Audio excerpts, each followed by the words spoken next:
can't say that it was hard to get. I think it was hard to have recorded,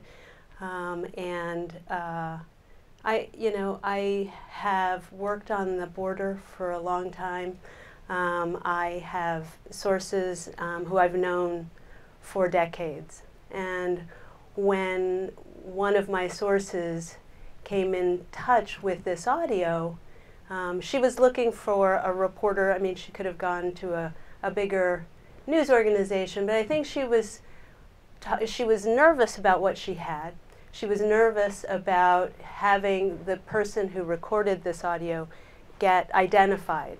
And so she wanted a reporter who would walk her through the process of releasing this thing, right? And not a reporter who she thought might take it and run with it.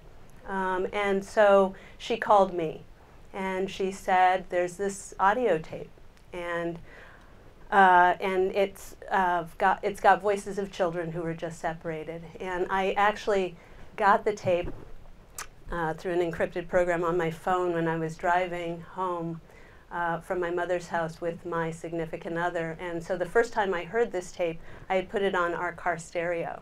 And if you've heard this tape, it's pretty chilling, right? It's just children screaming until it's like they can't breathe. They're screaming so hard for their mothers and fathers. I knew immediately that this was potentially important. We didn't know for sure that it was what I was told it was, right? So then the reporter part kicks in, you know, where you have to authenticate the tape.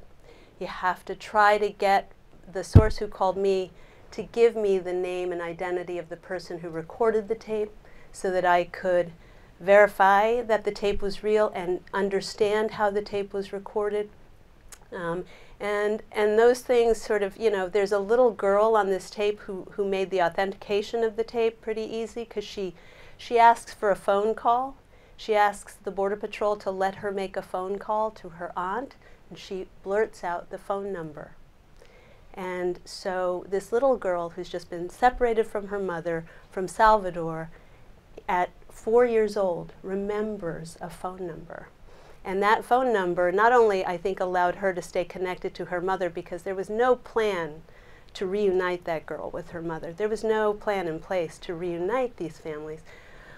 But that phone number also allowed me to figure out where her family was and call them and authenticate the fact that this tape was real. And so, we published the tape on a Monday.